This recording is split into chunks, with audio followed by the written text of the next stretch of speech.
Hi everyone, welcome back. ഇന്നത്തെ recipe ഒരു egg കുറുമയാണ്. Easy ആയിട്ട് വളരെ കുറഞ്ഞ നേരം കൊണ്ട് ഉണ്ടാക്കിയെടുക്കാൻ പറ്റുന്ന നല്ല രുചിയുള്ള ഒരു കറിയാണ്. അപ്പത്തിനും പൊറോട്ട ചപ്പാത്തിക്കൊക്കെ നമുക്ക് കഴിക്കാൻ പറ്റും. എങ്ങനെയാണ് ചെയ്യുന്നതെന്ന് നോക്കാം. ഈ ഒരു മുട്ട കുറുമയിലേക്ക് ഞാൻ മുട്ട ആവിയിൽ പുഴുങ്ങിയെടുക്കാനാണ് പോകുന്നത്. അപ്പോൾ ഇതുപോലെ പുഴുങ്ങുന്നെങ്കിൽ പുഴുങ്ങാം, അല്ലാതെ സാധാരണ ബോയിൽ ചെയ്തിട്ട് മുട്ട പുഴുങ്ങിയെടുക്കില്ലേ അതുപോലെയും ചെയ്യാം കേട്ടോ, വെള്ളത്തിൽ.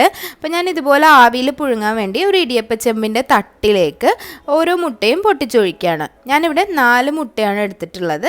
ഇതിലേക്ക് കുറച്ച് ഉപ്പും കുരുമുളക് പൊടി കൂടി ചേർത്ത് കൊടുത്തിട്ടാണ് നമ്മൾ പുഴുങ്ങിയെടുക്കുന്നത്. ഇതുപോലെ സ്റ്റീം ചെയ്യാം, അല്ലെങ്കിൽ അല്ലാതെയും നമുക്ക് പുഴുങ്ങിയെടുക്കാം കേട്ടോ, കുഴപ്പമൊന്നുമില്ല. അപ്പോൾ ഇതൊന്ന് 5 മിനിറ്റ് ഏറ്റവും ചെറിയ തീയിലിട്ടിട്ട് വേണം ചെയ്തെടുക്കാൻ. അല്ലാന്നുണ്ടെങ്കിൽ മുട്ട ഒരുപാട് അങ്ങ് ഒലിച്ച് പോകാൻ ചാൻസ് ഉണ്ട്. അടിയിൽ വെള്ളം തിളച്ചതിന് ശേഷം വെച്ച് കൊടുക്കുക. ഒരു 5 മിനിറ്റ് നേരം ഏറ്റവും ചെറിയ തീയിലിട്ടൊന്ന് ആവി കയറ്റിയെടുത്താൽ ഈ മുട്ട നന്നായിട്ട് വെന്ത് വരും. അടച്ചു വെച്ച് വേവിച്ചെടുക്കാം. മുട്ടയുടെ മസാല റെഡിയാക്കാൻ വേണ്ടി നന്നായി ചൂടായ ഒരു പാനിലേക്ക് 2 ടേബിൾ സ്പൂൺ അളവിൽ വെളിച്ചെണ്ണ ഒഴിച്ചു കൊടുക്കുക. വെളിച്ചെണ്ണ തന്നെ എടുക്കാൻ ശ്രദ്ധിക്കുക കേട്ടോ. ഇനി അതിലേക്ക് 1/2 ടീസ്പൂൺ അളവിൽ പെരിഞ്ജീരകം, അല്ലാന്നുണ്ടെങ്കിൽ വലിയ ജീരകമാണ് ചേർത്ത് കൊടുത്തിട്ടുള്ളത്. ഹോളായിട്ടുള്ളതാണ് ചേർത്തിട്ടുള്ളത്. അപ്പോൾ ഇതൊന്ന് നന്നായി ഒന്ന് പൊട്ടി വരുമ്പോൾ 2 കഷ്ണം പട്ട ഇട്ട് കൊടുക്കാം. ഏകദേശം ഒരു 1 ഇഞ്ച് കനത്തിൽ 2 കഷ്ണം പട്ട ഇട്ട് കൊടുക്കാം. 2-3 പച്ചമുളക് ചേർത്ത് കൊടുക്കാം. ചെറുതായിട്ടൊന്ന് കീറിയിടുക. ഇതിലേക്ക് നമ്മൾ മുളക് പൊടി ഇട്ട് കൊടുക്കാത്തതുകൊണ്ട് തന്നെ പച്ചമുളകിൻ്റെ എരിവാണ് ഉണ്ടാവുക. കുറച്ച് കുരുമുളക് പൊടിയുടെ എരിവും ഉണ്ടാവും. കുറച്ച് കറിവേപ്പില കൂടി ചേർത്തതിന് ശേഷം നല്ലതുപോലെ ഒന്ന് മിക്സ് ചെയ്തിട്ട് കൊടുക്കുക. ആ ഒരു പച്ചമുളകിൻ്റെ കറിവേപ്പിലയുടെയൊക്കെ ഒരു പച്ചമണം ഒന്ന് മാറിക്കഴിയുമ്പോൾ അതിലേക്ക് ഒരു സവാള ചെറുതായിട്ട് കട്ട് ചെയ്തത് ചേർത്ത് കൊടുക്കാം. ഇപ്പം ഞാൻ അത്യാവശ്യം ഒരു വലിയ സവാളയാണ്, ചെറുതായിട്ട് കട്ട് ചെയ്തിട്ട് ചേർത്ത് കൊടുത്തിട്ടുണ്ട്. ഇതും നന്നായിട്ടൊന്ന് വഴണ്ട് വരണം.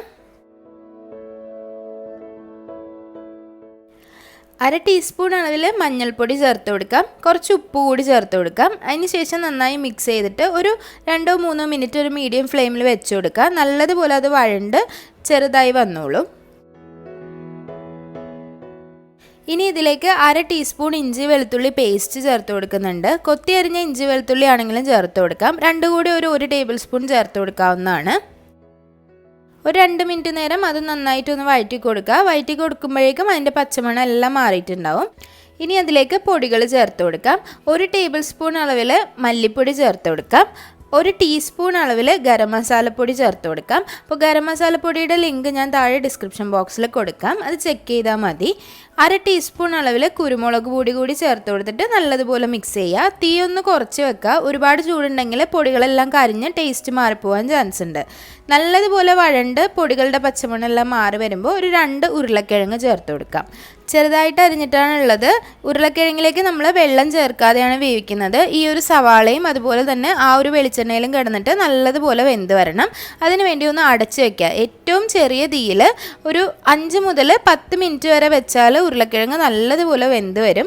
അപ്പോൾ ആ ഒരു വെള്ളമൊന്നും ഇല്ലാതെ വേവുന്നതുകൊണ്ട് തന്നെ ഒരു പ്രത്യേക ടേസ്റ്റും ഉണ്ടാവും. ആ ഒരു മസാലയൊക്കെ ആ ഉരുളക്കിഴങ്ങിലേക്ക് നല്ലോണം പിടിച്ചും കിട്ടും. ചെറിയ തീയിൽ വെക്കുന്നതാണ് നല്ലത്, അല്ലാന്നുണ്ടെങ്കിൽ ഇത് കരിഞ്ഞു പോകാൻ ചാൻസ് ഉണ്ട് അടി. അതുകൊണ്ട് തന്നെ ചെറിയ തീയിൽ ഒരു 10 മിനിറ്റ് വെച്ചപ്പോഴേക്കും ഉരുളക്കിഴങ്ങ് നല്ലോണം വെന്തിട്ടുണ്ട്. ഇനി അതിലേക്ക് ഞാൻ 1 കപ്പ് തേങ്ങാപ്പാൽ കൂടി ചേർക്കുന്നുണ്ട്. ഇത് 2ാം പാലും 1ാം പാലും കൂടി മിക്സ് ചെയ്തതാണ് കേട്ടോ. 2 കൂടി 1 കപ്പാണ് എടുത്തിട്ടുള്ളത്. അപ്പോൾ ഞാൻ ഇവിടെ 1ാം പാല് തിക്കായിട്ട് എടുത്തിട്ടില്ല, കുറച്ച് ലൂസാക്കിയാണ് എടുത്തിട്ടുള്ളതെന്നേ ഉള്ളൂ. 2ാം പാല് ഒരുപാട് ലൂസാണെങ്കിൽ ഇതിലേക്ക് ഒഴിച്ചു കൊടുക്കണ്ട. ഇനി നിങ്ങൾക്ക് അതുകൂടി ഒഴിച്ചിട്ടൊന്ന് വറ്റിച്ചെടുക്കണമെങ്കിൽ ഒഴിച്ചു കൊടുക്കാം.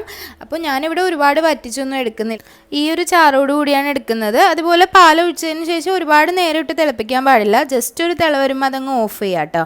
ഇനി നമ്മൾ നേരത്തെ ഒന്ന് സ്റ്റീം ചെയ്ത് വെച്ച മുട്ട കൂടി ചേർത്ത് കൊടുക്കാം. അപ്പോൾ എളുപ്പത്തിൽ ഉണ്ടാക്കിയെടുക്കാൻ പറ്റുന്ന ഒരു കറിയാണ്. നല്ല ടേസ്റ്റുമാണ് കഴിക്കാനായിട്ട്. ഒരു വ്യത്യസ്തമായിട്ടുള്ള ഒരു കറിയാണ് കേട്ടോ.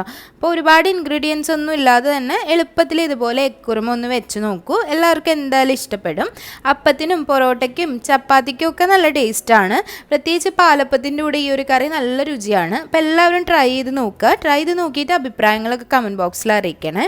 അതുപോലെ വീഡിയോസൊക്കെ ഇഷ്ടമാവുന്നുണ്ടെങ്കിൽ ചാനൽ സബ്സ്ക്രൈബ് ചെയ്യാൻ മറക്കരുത്. സബ്സ്ക്രൈബ് ചെയ്യുമ്പോൾ കൂടെയുള്ള ബെല്ലൈക്കൺ കൂടി പ്രസ് ചെയ്യണം. അതിൽ ഓൾ എന്നുള്ള ഓപ്ഷൻ പ്രസ് ചെയ്യുക. അപ്പോൾ ഇനിയും നല്ല നല്ല റെസിപ്പികളായിട്ട് വരുന്നതായിരിക്കും. അപ്പോൾ അതുവരേക്കും താങ്ക് യു.